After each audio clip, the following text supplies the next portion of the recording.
नमस्कार दोस्त, कैसे आप लोग? उम्मीद करते हैं ठीक होंगे। मैं एक और वीडियो के साथ आप लोगों के सामने उपस्थित हूँ। दोस्त, यह वीडियो बिहार विधानसभा द्वारा दी गई एक सूचना, एक नोटिस के आधार पर है। दोस्त, यहाँ पर आप देख रहे हैं आवश्यक सूचना जो बिहार विधानसभा सचिवालय द्वारा दी गई है। इसमें दोस्त लिखा हुआ है कि बिहार विधानसभा सचिवालय के अंतर्गत सुरक्षा प्रहरी के रिक्त पदों पर भर्ती के लिए आयोजित होने वाली प्रतियोगिता परीक्षा हेतु विज्ञापन संख्या 1/2023 के प्रकाशन बिहार विधानसभा सचिवालय द्वारा किया गया है। यानी कि बिहार विधानसभा सचिवालय द्वारा एक विज्ञापन प्रकाशित किया गया है जिसमें सुरक्षा प्रहरी की वैकेंसी निकाली गई है। देखते हैं इसके ऑनलाइन भरने के नियम क्या है और कब तक इसका आखिरी डेट है, कब तक हम लोग फॉर्म भर सकते हैं। दोस्त, यहाँ पे लिखा हुआ है रजिस्ट्रेशन, पंजीकरण तथा ऑनलाइन आवेदन करने की प्रारंभ की तिथि, यानी कि फॉर्म भराने की शुरुआत जो होगी ना 25 अप्रैल 2023 को 11 बजे से होगी। फॉर्म भराने की शुरुआत 25 अप्रैल 2023 को 11 बजे से होगी और फॉर्म भरने की अंतिम तिथि है, ऑनलाइन आवेदन करने की अंतिम तिथि जो है, ऑनलाइन आवेदन करने की एवं परीक्षा शुल्क भुगतान की अंतिम तिथि 16 मई 2023, यानी कि 16 मई 2023 को आप लोग उसके बाद फॉर्म नहीं भर सकते हैं, है ना। तो यह मुख्य दो बातें, दो तिथि थी जिसमें इसमें मेंशन किया गया था। अब देखते हैं अभ्यर्थी का योग्यता क्या है और क्वालिफिकेशन क्या है, थोड़ा उस पर बात कर लेते हैं। यहाँ पे दिया हुआ है कि योग्यता और क्वालिफिकेशन के बारे में बात किया गया है, तो आइए थोड़ा इसमें भी बात कर लेते हैं कि क्या योग्यता और क्या क्वालिफिकेशन है। इस पर थोड़ा बात करते हैं हम लोग।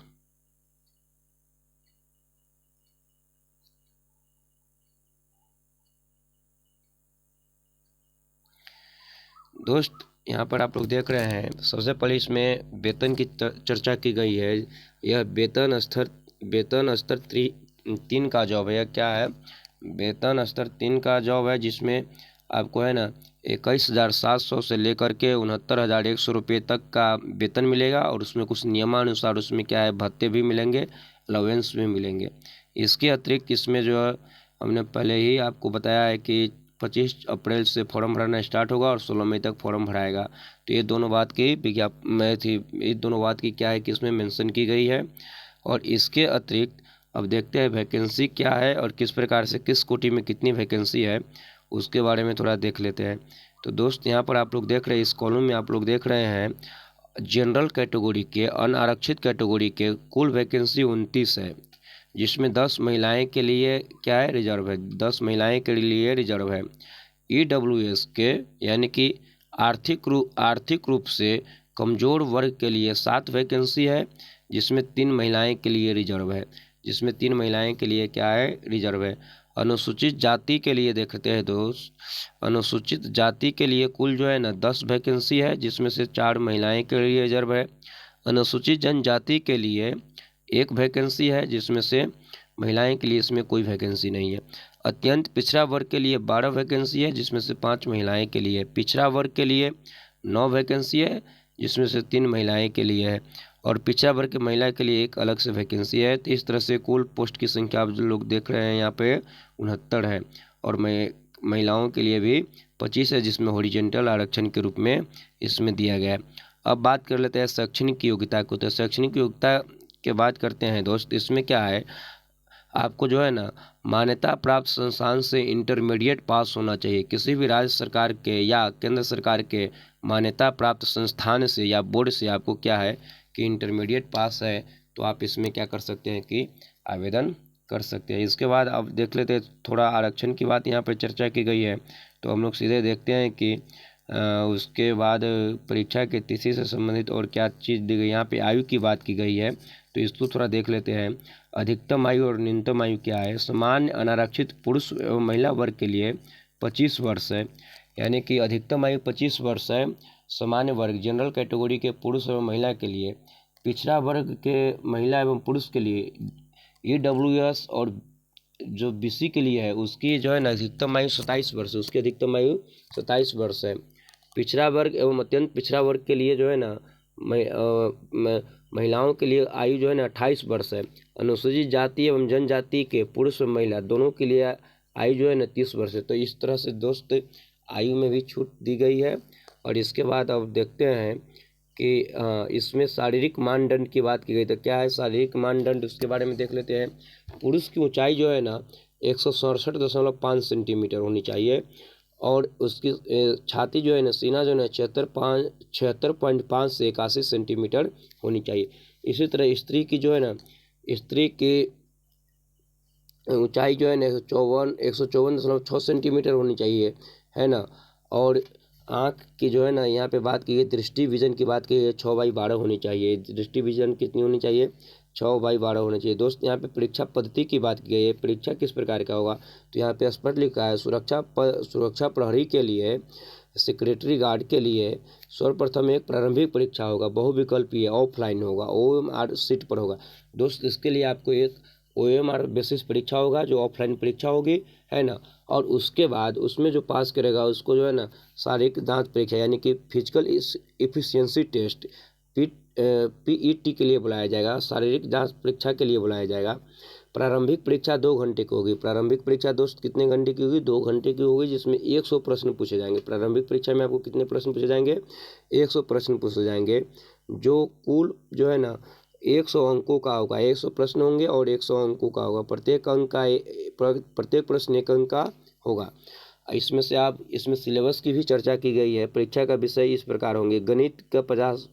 गणित में प्रश्नों की संख्या 50 होगी, यानी 50 क्वेश्चन जो है ना आपको मैथमेटिक्स से होंगे, और 50 क्वेश्चन जो है ना सामान्य अध्ययन से होंगे। सामान्य अध्ययन से कितने क्वेश्चन होंगे? 50 क्वेश्चन होंगे, और मैथमेटिक्स से जो है ना 50 क्वेश्चन होंगे। तो ये जो था परीक्षा की बात थी दोस्त। और इसके बाद देखते हैं और इसमें इम्पोर्टेंट और कुछ क्या है। हाँ, यहाँ पे कुछ सिलेबस की बात की गई। गणित में कहाँ से क्वेश्चन पूछे जाएंगे? तो संख्या पद्धति से, पूर्ण संख्या, अभिकलन, दशमलव, भिन्न संख्याओं का बीच परस्पर संबंध, मूलभूत अंकगणितीय क्रियाएं, प्रतिशत, अनुपात, समानुपात, औसत, ब्याज, लाभ और हानि। इस तरह से हम लोग कह सकते हैं कि यह जो है ना एक तरह से अर्थमेटिक से ही गणित में प्रश्न पूछे जाएंगे। गणित में जो है ना आपको अर्थमेटिक यानी कि अंक गणित से ही प्रश्न पूछे जाएंगे। टोटल प्रश्न अंक गणित से ही होगा। अब उसके बाद देखते हैं कि सामान्य अध्ययन में क्या क्या सिलेबस रखा गया है। तो सामान्य अध्ययन में जो है ना दोस्त करेंट अफेयर्स भी शामिल किया गया है। सामान्य अध्ययन में क्या किया गया है?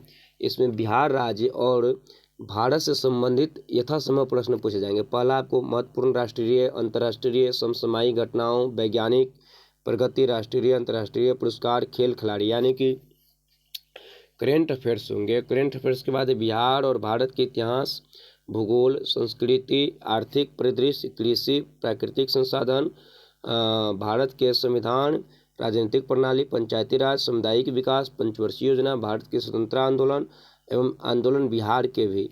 तो इस तरह से आप लोग देखते हैं कि इसमें पूरी तरह से विज्ञान छोड़ करके लगभग सभी विषयों को शामिल कर लिया गया है। विज्ञान से प्रश्न नहीं रहेंगे, चूँकि इसमें विज्ञान की चर्चा तो है नहीं। तो इस तरह से परीक्षा का जो है ना यह विषय था, है ना। अब इसके बाद देखते हैं जो है ना शारीरिक दक्षता परीक्षा का क्या सिस्टम है। शारीरिक दक्षता परीक्षा जो है ना, शारीरिक दक्षता परीक्षा कुल 100 अंक को होगा।